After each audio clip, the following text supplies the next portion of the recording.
Uko kuno apo pano mamuona kere nai. Right, 12th October 2021, and today I'm joined by my usual guest, Dr. Feddious Mutenheri. How are you, sir? I'm very well, Gambakwe. How are you? And I want to greet your viewers this evening. Fantastic. And as you can see, I'm in one piece. Nothing happened to me this weekend. Yeah, yeah. I thought for some time oh, Gambakwe is adventurous. He's going to get himself into trouble. Yeah, you know, Doctor, I formed my company in 1997 when I was a student at the National University of Science and Technology. So the time when the MDC was formed, I was forming my company as a student. I used to run around with those cameras with a film and film all the demonstrations and run away from police and tear gas. So I'm the kind of guy who is coming from the streets. I'm not a pretender. Wow. No, amazing. You know, I always know that your job as a journalist, that's one thing you will encounter. And for me, because you are a journalist, I will always respect your work, and as long as you do it also honestly and from your heart, I think that's what Zimbabwe needs: diversity of voices, you know. Yes, and I think that takes us to today's topic. There were some worrying signs of things to come this weekend, and in fact, going into this week, starting with that event where we're trying to cover an event which we're invited to by the MDC, and they blocked us from covering that event.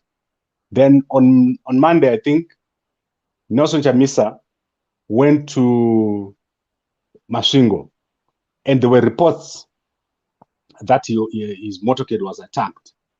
And then there was a report of violence in Mutare at a ZANU-PF event. And I want us to unpack what is happening and whether we're going to have a peaceful election in 2023. Overall, what is your view on what has happened this week? Okay, thank you very much, Gambakwe. You know, it's election season, and that question is actually very, very pertinent, the question you ask. And you ask about my view. I think, again, I want to take this question into perspective. Firstly, I want to categorically mention that violence, and particularly election violence, in whatever form it occurs, wherever it occurs, it should be condemned with the contempt that it deserves, and it has no place in modern day politics. That's the first thing I think that everyone should say. Whoever commits it, wherever, it's unacceptable. And I think if people can understand that, then we can move forward. But looking at all the events and directly answering our question to say, will the 2023 election be peaceful? I think I let me take you into history about Zimbabwe. My view is that you cannot separate today's politics from the historical happenings or the historical events towards election. Zimbabwean elections have always been held under a cloud of violence. And I should say from 1980 itself till 1987, and particularly this blame, Gambakwe, I would say it is to be put squarely on ZANU-PF's doorstep. Since 1980, our election, you know what happened in Matabeleland against Joshua Ngomo's ZANU-PF, I mean ZAPU, and there has been violence which claimed loads and loads of lives. And I think the Catholic bishops' publications have that information in full. And go on to between 1990 and 2000, we had the formation of parties like Zoom, like Zood of the lady, Zimbabwe Unity Development. ZANU-PF has always used violence somehow as a weapon of electioneering, and this has also been fomented by leaders. Particularly, we remember statements that the President Robert Mugabe would say, in which he seemed to encourage violence. And I should say that as long as a party is in power, it is the one that has all the instruments of power to either control that the virus of violence. And the 1990s saw a whole lot of violence. In fact, towards the formation of the movement of democratic change in 1999, we saw how mass protests by the students in the 1990s, early 1990s, were quashed by violence. We saw how the food riots, we saw even the move towards the fast track land reform program, the use of the war veterans in invading farms. It became a norm. I should say that over this whole period, Zimbabwe learned to sort of to live with violence. 2000 became a full-blown kind of situation in which violence became part of our election, particularly after the loss by ZANU-PF, if you'd like, against all civil society in the constitutional referendum. After that loss of the 2000 referendum, we saw violence such as never been seen since the Matabeleland massacres. Violence which claimed a lot of lives. But despite that, we saw the movement of democratic change gaining quite a lot in the parliament. And 2002 election, we had the same violence. 2005, we had the same violence. 2008, we had the same violence. In fact, 2008, particularly towards the runoff election, that became, it actually drew the attention of the whole SADC region, which culminated in the GNU. And you saw 2013 and 2018 violence. It was still a feature in our election. And I should say violence in election time, we should look at it pre-election, during the election time, and post-election. And the 2018 election, which is the recent election that we saw one of the unprecedented actions in which we saw civilians being shot by men in uniform on the streets. And violence, therefore, has defined our election. So I want to answer your question on, will the 2023 election be peaceful? I am sorry to say, if we are to follow the history, I don't see any change. And look at the events within this week. You have actually, I like your question because it has tried to apportion pieces of violence in various parties. But look, the one that catches everyone's attention is the one on which the leading opposition, Nelson Chamisa's convoy, had to be attacked. I think that without mincing words, it should be condemned, and particularly by the government and the party in power. But look here, I don't care whether whether people belong to which political party or the other. I saw the spokespersons of the ruling party, the permanent secretary in the press secretary, they all were stampeding to apportion blame on the MDC itself. But time, the good thing is with time is that it reveals everything. I think it is clear that that was an organized and a well orchestrated event by ZANU PF in order to scuttle the activities of the opposition, and that should be condemned with the strongest terms as we enter into the 2023. And it is my wish that from here we should learn a lesson, and our leaders should learn a lesson, and instead of justifying or apportioning blame, they should put the institutions of state, particularly the security services, to do their professional job and bring to book all those that are responsible for such acts. I think that is my opening, those are my opening remarks on this question. Okay, Doc, I hear you. And I want us to go deeper than the average. So let us look at the MDC. Are they not deliberately trying to provoke the ZANU-PF into violence so that the election in 2023 can be discredited? Before you answer, I want to show you something. Then we can take it from there. Thank you. Just give me a moment to play a clip of what happened in Masvingo.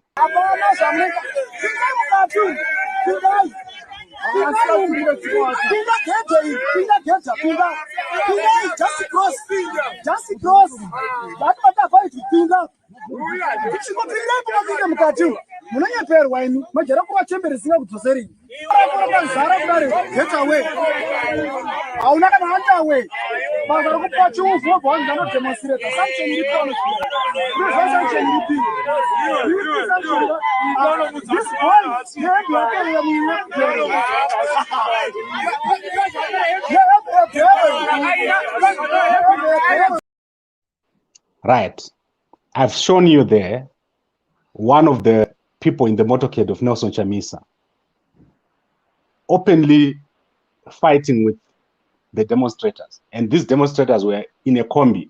So there were no more than 18 of them. Was that wise? Look, Gambakwe, I tonight I wouldn't want us to pick clips of isolated cases, obviously, of and as you mentioned, that is one of the persons within the convoy of the opposition, probably having been provoked, having been stoned, is emotionally responding there. But let's look at this in a holistic manner. You asked a question: is the MDC not provoking ZANU PF? I will still ask the question: on what basis can we come to that conclusion that MDC is the one provoking? I want to ask you, Doc, yes. I don't want us to go too broad. I want us to be very specific. Chamisa went to a village in Masvingo, and he was blocked from getting in. So I want us to deal with that issue, because it's going to become more of that. We're going to see more of that. The reason why, and I'm going to show you another clip. ZANU-PF came up with a deliberate policy that Chamisa cannot be allowed to address their members. And I'm going to show you that clip today from today's press conference. However, the MDC guys were firing their guns in the air, according to reports. They went into an area where, so they allowed Chamisa to go into an area where they knew there was a blockage.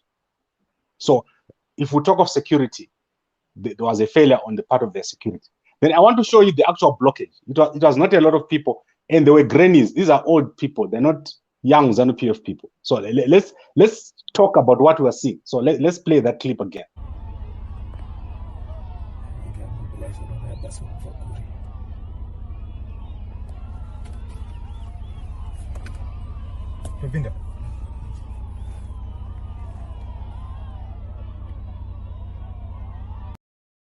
Right, do you see what is happening there? The old ladies are blocking the road, and the guys in Chamisa's motorcade, they go and remove the trees that are blocking the road. Did you see that, or do I need to play it again?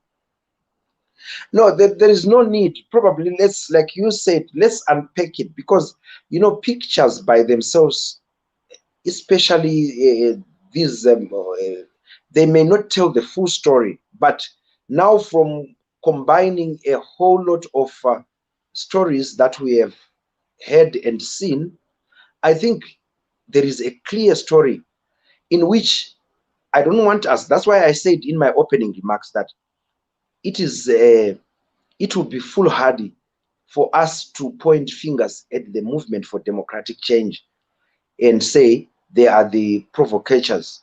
No, they are not.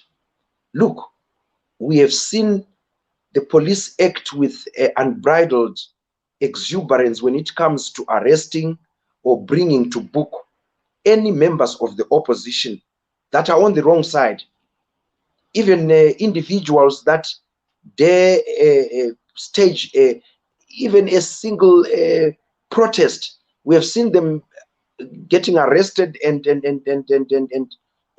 closed in cells for months and months. And here we are. You have those people you call grannies. I don't know whether you say it because you are sympathizing with them. But as long as those so-called grannies who are there and are obviously chanting ZANU-PF slogans, and we have heard and we have seen in other videos after that blockage, them being addressed by a headman and bragging, by the way, saying they've managed to stone MDC people. Look here, the point is this necessary as we head towards a watershed election in 2023? Is it really time to apportion? But if you'd ask me, I would say ZANU-PF itself is a broken party. And I'm sure we are all aware that there is an upcoming visit by a human rights a commissioner of the United Nations. And in my respectful view, I think ZANU-PF, the ZANU-PF factions themselves are fighting, and this might be a move to embarrass the president. And I wish the president can realize this. That no, but I don't agree with you, Doc. I don't agree with you. No, but let me continue. I disagree. Disagree, and you will disagree. I would want you to obviously disagree after I've said my point. And I am saying here that these ZANU-PF factions, and clearly look at those grannies. That is my home village. When you talk of Charumbira, by the way, I come from, if you move from Charumbira, you go to Nemamwa, then Murinye. I come from Murinye, just behind the Great Zimbabwe there. Those grannies have no capacity to print those placards. Well written, very eloquent English there. Totally organized. Totally organized. And you tell me of grannies and you want to sympathize? Definitely not. And I wish I was listening to the what you call Mr. Shinamasa. I don't know his position in ZANU-PF. Him trying to apportion blame. And I was thinking, it could be because he is ignorant, or he is just doing a PR stand. But definitely everyone can read into it. Everyone can see through them that this is a ploy. Let me tell you what the kind of ploy is. The ploy is that in the run-up to this visit, they can blame MDC and bring a narrative that actually it is the MDC that is organizing that. And when they create that narrative, when the rapporteur comes, then they can be able to say, no, look what happened. But look, the other part is that it could be that those at the top, they do not really approve of what is happening. And it is some factions within ZANU-PF itself that are fomenting this to embarrass the president, because what is the need? What would MDC benefit? Remember, Okay. I want you So to take, I want to let me take you back explain, lastly, Doc. before you Doc, respond. Before you respond. let's not go too wide because we're dealing with too many issues at once. Okay. So I want us to split this. You say that it's a faction, and you say that the grannies don't have capacity, right? And then I want us to address what Chinamasa said today, because Chinamasa said there's an official policy of ZANU-PF that is going to come, where a letter is going to be written to all provinces that these guys should not be allowed to address ZANU-PF members. So I think let's do that. Let's play that one, and then let's proceed to where you want to go, which is the third part. What I'm going to do is, or the commissariat will do, we'll write a letter to say to our people, to our supporters, when you hear of this name, please don't associate with them, because the freedom of association. You cannot then force them to say, no, no, no, you must associate with me, whether you like it or not. So we'll be writing a directive to say, mentioning the NGOs, which we know are the proxies of countries which wanted to topple ZANU-PF government. We'll tell our supporters, don't have anything to do with those people. Don't associate with them. They are no good. Right. So, Doc, I want to unpack it for you. It's not a faction because this is going to be a formal policy of ZANU-PF. So, going into 2023, Chamisa was allowed in 2018 to go and campaign anywhere. What Chinamasa is saying here is that this coming into this election where we're going, Chamisa won't walk into a village and address. They are going to tell the villagers, don't talk to this guy. And they can do it because they own the rural areas. Do you agree then that this is not a factional issue? Look, Gambagwe, you are even complicating things. I don't know what that means when you say Chamisa then cannot get into rural areas and they will tell, you know, that statement alone to say they will tell the villagers to say, don't talk to these people. Chamisa doesn't have to be allowed by anybody. He, as a free Zimbabwean who is free to form a political party, to lead a political party, has the right to penetrate, to enter into any space in Zimbabwe, address whether ZANU-PF or MDC or those sitting on the fence on his policies, and they must listen. And I wonder, where is this coming from? These statements are what I can call a real threat to democracy. Why should we be talking about Chamisa having to be allowed? Who has to allow him? For what reason? He shouldn't be allowed. He should, it's his democratic right and his political party to carry out any political activities in any space in Zimbabwe. So such statements, listen, that's why I say I don't know whether Mr. Chinamasa is speaking as a PR stunt, or we are going back again to those sad days in which we will see the strong hand of the ZANU-PF party and state conflation, in which the opposition cannot freely access the rural parts of Zimbabwe to elaborate their policies. So that's my point. That's my point, Doc. That's my point. Chamisa was allowed in 2018 to campaign in rural areas. If ZANU-PF wants, they can stop him. They have the capacity to stop him from campaigning in rural areas. On what basis? On what basis? No, I'm talking about capacity. I'm not talking about the authority or the moral right.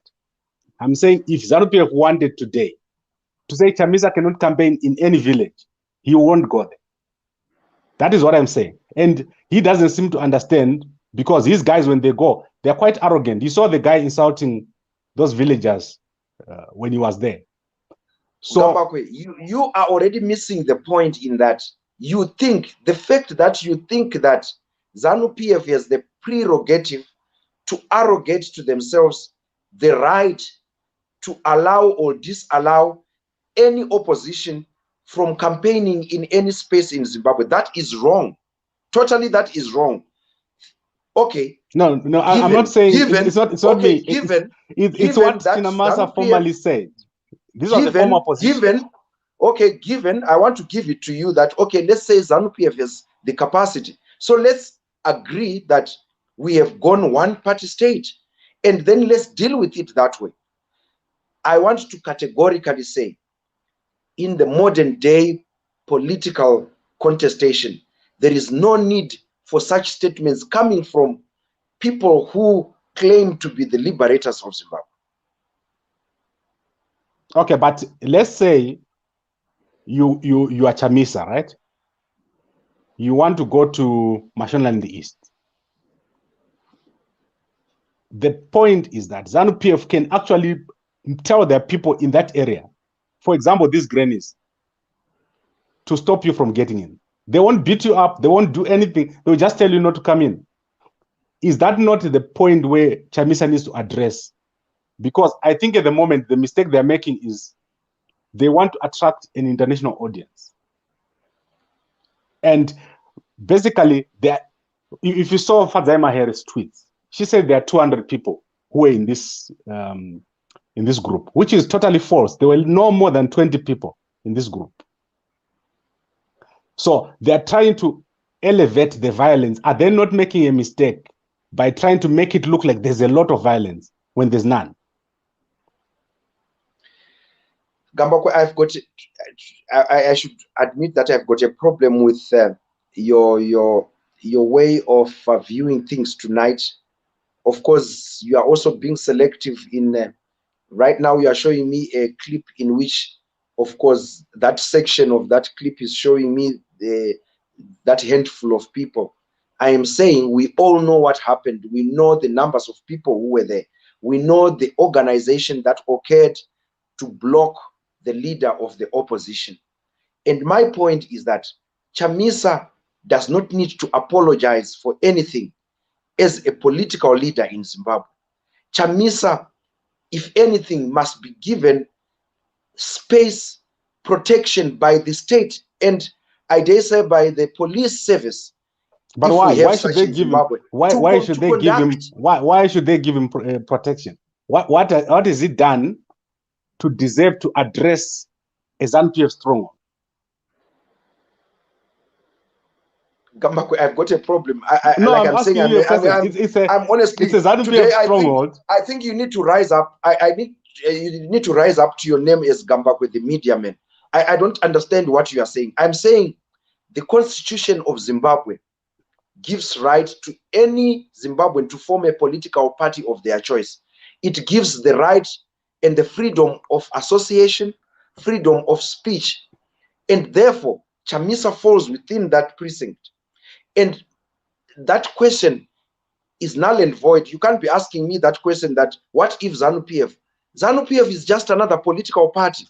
This is the sense of entitlement, the sense of impunity that we want to exercise from our politics in Zimbabwe. That ZANU-PF should think that it will rule till the cow, donkeys have horns, so to speak, if they have said. That is not, that question should not even come from you. We should be talking about how should we make Zimbabwean spaces, political spaces, free. We should be talking about how tolerable our politics should be. We don't want to be having a Zambia repeating itself, in which people think that they own Zimbabwe. We all own Zimbabwe. We all have a stake in Zimbabwe. We love it together. And it is the right of Nelson Chamisa. That's theoretical. That's theoretical. And this is where I'm saying, as a leader of an opposition party, you cannot go and provoke people. Like you see people are demonstrating, and you go and start removing whatever they're using to block the road. And then you start shouting at them and saying they are uneducated and all that kind of stuff. Is that not a need for... You are misrepresenting what was happening there. Those people were not necessarily demonstrating. They were blockading Nelson Chamisa, who was going to attend apparently a funeral service there, and of course to meet the leaders in that space of Charumbira. And they were stopping him. They were blockading him. But Don't forget that the blockading was even violent, that the convoy was stoned.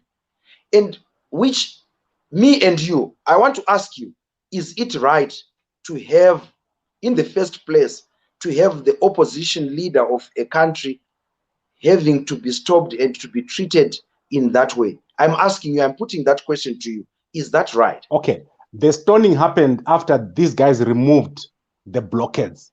They should have simply turned back. They were not supposed to remove the whatever these guys were using to block the road. Did you see what I showed you when they were removing? Chamisa's team was removing the branches. Or should I replay it? I want you to understand what I'm saying. I'm not saying this. If you see a blockage from ZANU-PF, you don't go there and start firing your gun and removing the blockage. Gambakwe, your questioning tonight, I'm having a problem with it because it is leading to what? To sort of cuddling what is totally morally wrong about what happened in that scenario. I think while I will allow you to play that part, I should say the same way that the MDC activists are treated by the police should be the same way that ZANU-PF activists are treated. Look, COVID protocols were not followed in that clip. You can clearly see it. You can clearly see that people were just doing whatever they were doing. If it was MDC, you know what would have happened. And in fact, I'm told in the same province, a smaller gathering of MDC was actually quickly dispersed by the police. And therefore, if you therefore are saying that the MDC has no right to get into that space, then you say it clearly here, and then I know that we have no discussion about how to make the next election peaceful, what can be done to tone down any tensions that might be rising now. Remember, we are still quite a number of months towards the election, but once we allow these flames of violence to start to, you know, to kindle, then it's sad. It will be sad for Zimbabwe. Okay, Doc, let me clarify what I'm saying.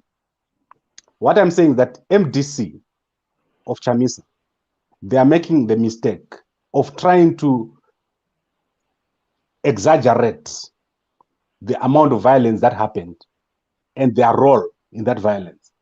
The mistake that they're making is they are making the best of ZANU-PF, which is very strong in raw areas, aware. They are awakening the ZANU-PF base. And if they do that, it will become unlivable for them as the leaders. They can't go in the raw areas. And for their supporters who stay in the raw areas, they will not be able to function. So, as I'm saying to you, these were grannies. And the grannies that I'm talking about, old people. There was no young person here. The stoning only happened after the guys shot in the air. They fired warning shots. They removed the barricades. We need to be fair when we're discussing the situation so that we don't create the impression that ZANU-PF's head office sent people and said, go and attack this, Chamisa is coming. That is not what happened. And I think let's show the granny speaking. I want to give you a break. So let's show the granny speaking. Vachiti vapinde voteura mashamu nei vachitema vanhu ko munhu uripo haazi wokutamba naizvo hazvitogwi izvozvo hazvitogwi vanangu saka zvazei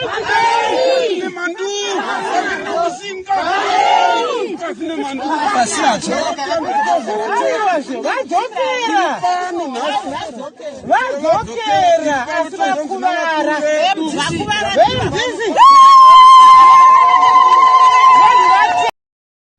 Right. You can clearly see that this was not an organized thing. It was a reaction to the actions of the bodyguards. If they had not removed those blockades, if they just driven back, nothing was going to happen to them. So I think they're being unwise in their approach. They hope that they will get some mileage from the action of violence taking place against them. But what they don't know is that they're creating a bigger problem going into the election. they won't be able to go into those areas at all. Gambakwe, tonight, I'm sorry to say, you seem to condone political violence. I think my first statement, I said we should condemn violence, electoral violence, political violence, from whichever section it comes from, and it must be condemned. And it's said those women I see in that clip who are old enough to be giving the youth today advice on political tolerance, they are celebrating, they are ululating at the mention that the MDC people were injured. It's sad. It's very sad. Tonight we can take sides to say who started, he said, she said, but here is a clear thing that there was violence, and the people that were injured are the MDC people. And I have a problem when you say MDC is not being wise because you are apportioning rural areas to ZANU-PF and you are saying it's their base, they can do whatever they want. I have a problem with that. ZANU-PF does not own Zimbabwe. It is only that you say they own that part because the opposition has never been allowed to penetrate those areas. And this is exactly what we are saying.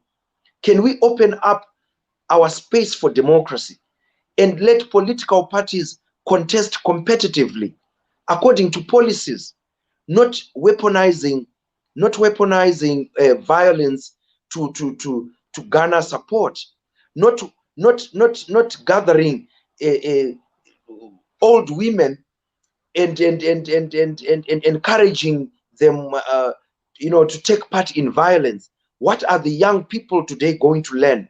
I don't care who started the violence today, but there is no doubt today that MDC was at the receiving end of that violence.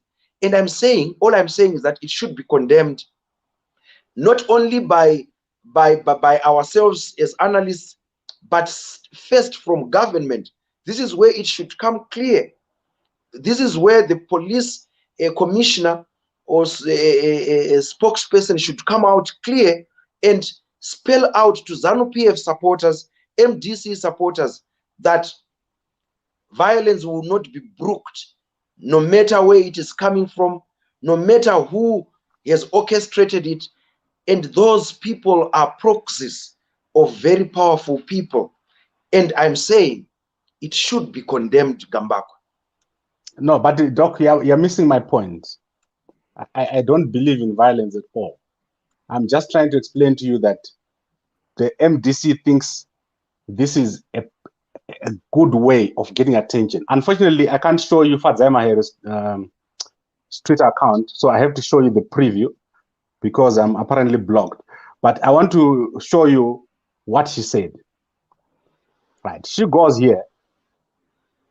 The selective application flow by Zimbabwe police stinks.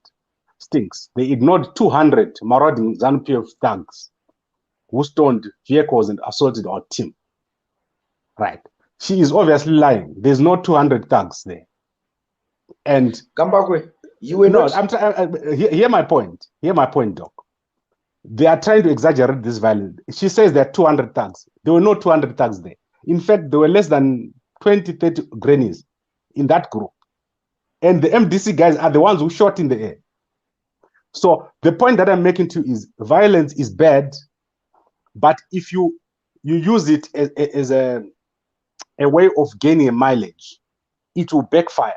That is the point that I'm trying to make. And it will backfire not just now. Going into 2023, it will backfire for the MDC very, very badly. That is my point. I'm not supporting any violence. And I think my comment is whatever spin can be put to what happened, everybody can see through what has happened. Whether facts can be tended to say there are not 200 people there, MDC fired into the air. We all know that the movement for democratic change has no capacity for all that hogwash. We know that the movement for democratic change is has been at the receiving end of all this violence. And Feddious Mutenheri is doing a very good job. A very good job which should invite a very good response from the ZANU-PF party. But what has ZANU-PF decided to do? They have decided to apportion blame, for which they know, I mean, it's laughable. It's laughable that they would think that MDC is there to instigate violence. We all know, Gambakwe. I'm actually short of words, but safe to say that at this stage, let's put down the fires and condemn violence with all terms, strongest terms, which wherever it is emanating from, whoever is instigating it, let's condemn violence. It has no place in today's Zimbabwe. If we are to develop Zimbabwe, this kind of thing that has happened, in fact, it is exposing the immaturity of our leaders, that they are already starting to scramble for this human rights guy who is coming to score points. It shouldn't be about point scoring. Let MDC continue with its rural mobilization, and let ZANU-PF know that they can also have their own day and mobilize whichever way they want, and let's have peaceful competition. Okay, Dr. Mutenheri, I think I really love what you said about peaceful competition, but I think it's an idea. It's an idea that the MDC does not appreciate who makes peaceful elections possible. And I think they need to understand that. If they go head on with ZANU-PF, they are going to lose very, very badly. And I'm saying this because I would like to believe that I understand strategically what capacity ZANU-PF has got. I do not think the MDC understands the capacity that ZANU-PF has in the raw areas, and they think they can force exactly the ZANU-PF problem to be peaceful. Yes. Gambakwe, exactly that is where the problem. I like you are admitting. In fact, you are exposing the problem here. ZANU-PF is supposed to be just like MDC. State institutions, particularly the police, are supposed to be there to make sure that they keep peace. That is all. But right now you are conflating ZANU-PF and the power they have in police, because the MDC, they receive the violence, and sometimes they receive, the kind of they are refused to do their activities, unfortunately, by the same police, and there is no fair treatment there. So that's why I'm saying ZANU-PF alone would not have the capacity if they were to stand alone as a political party. But it is this call that has been said, that let's professionalize our institutions, and institutions should know that they do not belong to political parties. They belong to the people of Zimbabwe. They should defend the constitution of Zimbabwe. They should defend the rights of the people of Zimbabwe. They should defend the rights of all voters, despite their political colors. That is, for me, that is where the problem is. And you have rightly admitted yourself. I don't care about what ZANU-PF can brag about their violence, and I've already alluded to it from my historical perspective since 1980. And my call was, I wish getting into 2023 that can change. And we cannot continue to talk about ZANU-PF's capability for violence. No, this is a new dispensation. Okay. Doc, let me unpack it for you. Why Please. I'm saying ZANU-PF has got capacity. There is the issue of sanctions. The ZANU-PF base is energized around the issue of sanctions. They do not want sanctions, and they know. You saw the guy was shouting there. The issue in 2023 is going to be about sanctions. And they are saying Chamisa is being supported by sanctions, and we're being supported by people on the ground. This is the reason where there's going to be this conflict and clash and why Chamisa is not going to be able to go into these areas. That's the basic reason.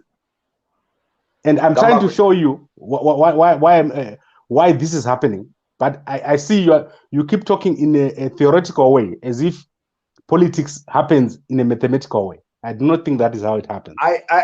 Okay, totally. Firstly, I don't agree with you that I'm talking in a theoretical way, because that's what practice should be. But let me come to the subject of sanctions that you are talking about. Definitely, nobody wants sanctions. Zimbabweans don't want sanctions. It's not only ZANU-PF that doesn't want sanctions. But let's go to the subject of sanctions itself. I mean, sanctions are as old as politics itself. What are they? These are measures that are put by other players within a competition when one does not play according to the game. Now, look, in football, if you play it wrong, there are those governing bodies that can impose sanctions on you to say, if you do not do this, this is what is going to happen to you. And mostly we see countries try to comply so that they can be readmitted. Look, the MDC alliance, I'm sure they have always said they do not support sanctions and they would want the sanctions to go as soon as yesterday. But what they have said is that, does the ruling party itself and the government of the day realize how much sanctions they have put on Zimbabwe? For instance, the sanctions to refuse them to campaign. For instance, the sanctions to refuse them freedom of association, freedom to go wherever they want, freedom of movement. What sanctions are those? They are sanctions that they are putting right there. And you know, what is good for the gander should obviously good. I mean, what's good for the goose should obviously be good for the gander. ZANU-PF should not exercise double standards, that when sanctions are those that are coming from America, they are bad. But when they are the sanctions coming from them on the opposition, they are right. They must understand that the political grandstanding on those targeted sanctions will not lead to its removal. It is up to the government today. It's within its hands. In fact, tomorrow, if the president can come on television and open up the space, I am sure that there will be movement out there to those, whoever has put those targeted sanctions. So let's not have double standards on sanctions. The sanctions being talked about right now, these are for political grandstanding. These are for political grandstanding. Zimbabwe should set its house in order. And let's see if this issue of sanctions goes. And by the way, what power does MDC have for the removal of those sanctions? The ZIDERA is a law in America which requires the Americans themselves to remove or to repeal that act.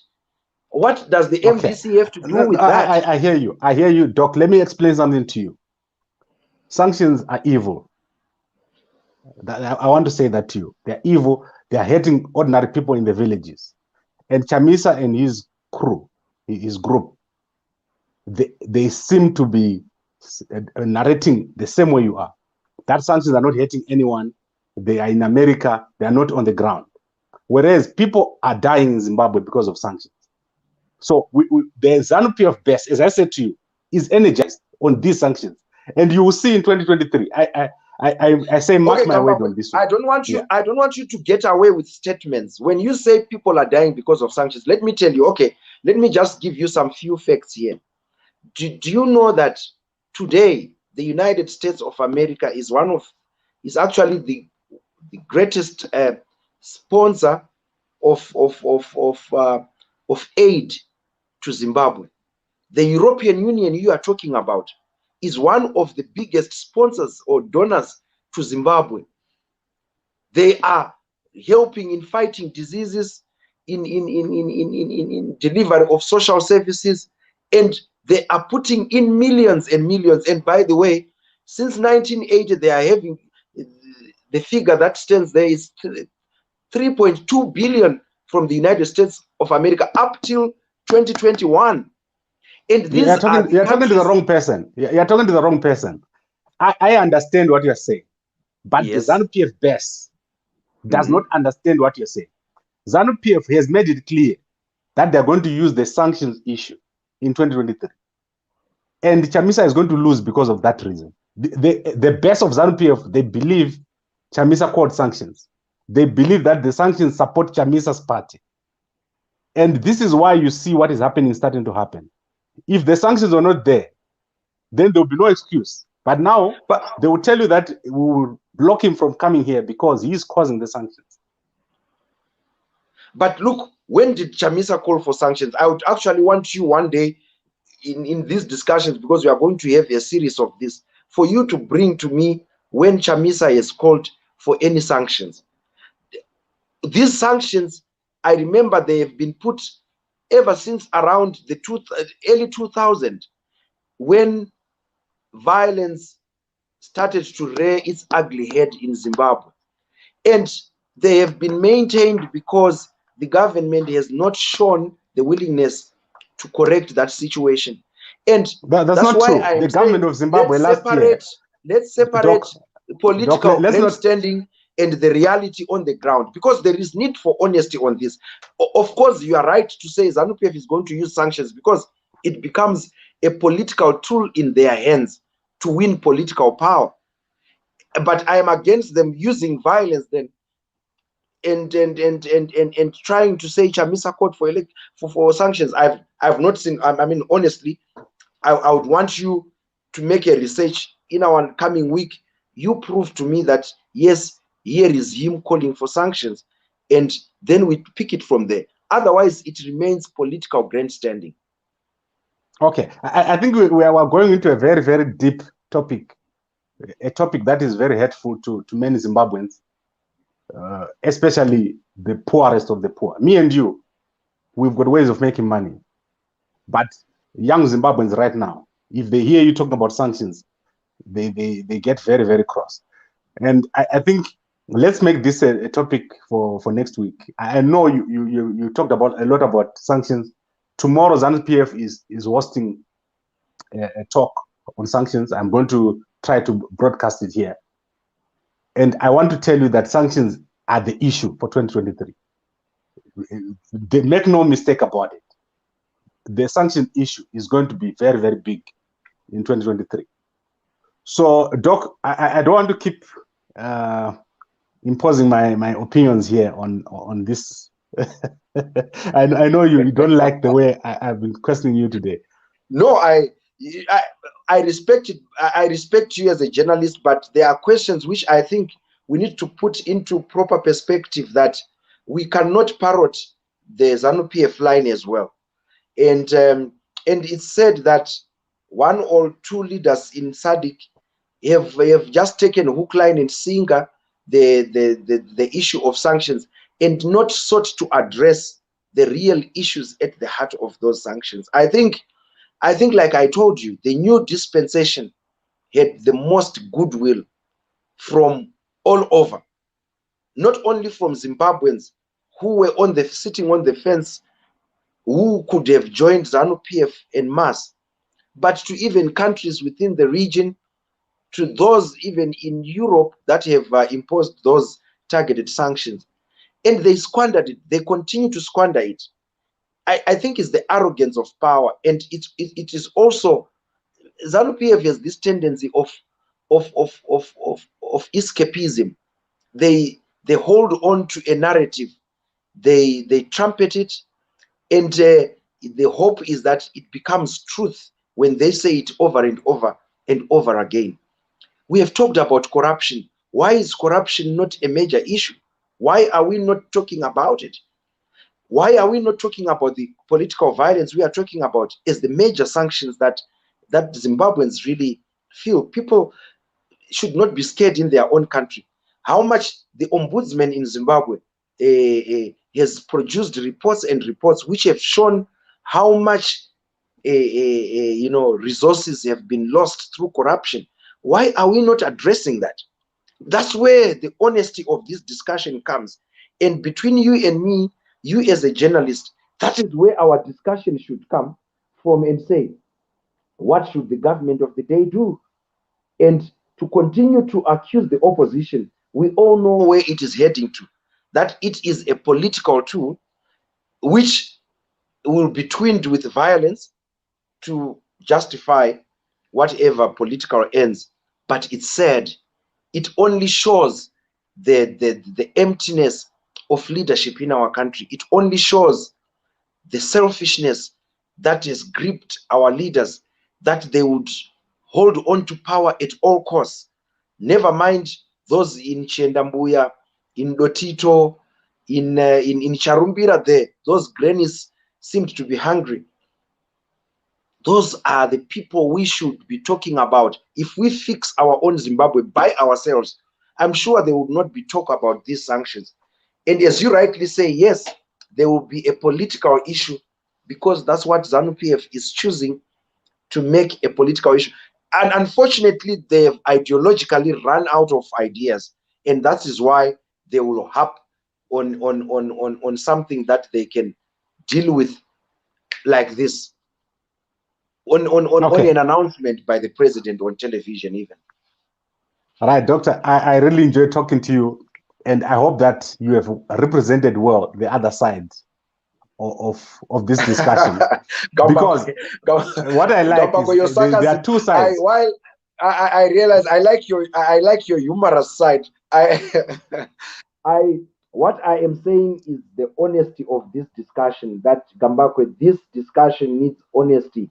And I really, when I listen to people like Tafaza Mugwadi, I feel pity for him sometimes, that there are people who had the political craft, statecraft, like Jonathan Moyo, who spoke for that party.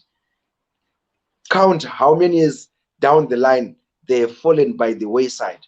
Sometimes don't just speak because you want to defend your pocket.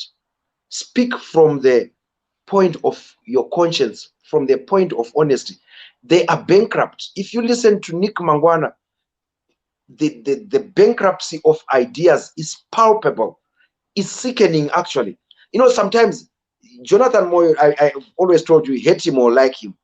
He is one person who brought a very useful debate to any issue, and it kept the opposition guessing. But today we have people who speak violence. When they speak, you hear violence. And it's sad that we will embark on a path in which there is no debate, competitive debate on the issues affecting our country. And already the head of violence has already started to rear its ugliness. And like you rightly say, mark my words, it's a sad path if we are going to take that path. Okay, Doc, I think let's summarize for our audience. We said, based on history, there's going to be a repeat of violence in the coming elections. That is what you said. And I said the sanctions are going to be the issue in 2023 elections. Chamisa will probably not be able to get into these rural areas. He will be blocked everywhere he tries to go. Unlike in 2018, when you could campaign, this time Chamisa will only be able to campaign in Harare and Bulawayo, Mutare, Gweru, in those areas in the cities, but not in the villages. Then you say that ZANU-PF should allow Chamisa to campaign wherever he wants. That's the right thing to do. It's the legal thing to do. It's the moral thing to do. Is there anything I left out? What I could just add, yes, I think you have summarized it well, is that I should say the cows are coming home to roost. That new dispensation, if what we have said right now is anything to go by, the colors are coming out, that after all, it was that old wine which had just been put in old bottles. And the old days will be back with us. It will be said that it will be a repeat of the African story, that leaders come in promising, and when they they test the power, then they fall back on what they know best. And in this case, violence. The new dispensation that people had hoped would bring that hope. If what you have said is anything to go by, it is said then, it is the colors are coming out. In fact, it would be so all along we were being duped. All along we were being like a buck in front of a python, just watching, not knowing that its death is coming. It's sad. But the last words would be, Zimbabwe is a constitutional democracy, and ZANU-PF and MDC should have equal chance to campaign for votes in any space, in any part of Zimbabwe, because that is the right thing to do. And Chamisa doesn't need anyone to allow him to do it. Neither does ZANU-PF. It is their democratic right. It is their constitutional right. Zimbabweans have the constitutional right to choose whosoever they want to lead them. But I should also say to the MDC, this is now the time to be strategic, because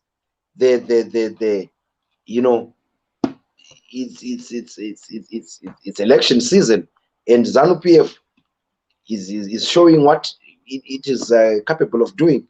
And thank you very much, Kambakwe, for this discussion.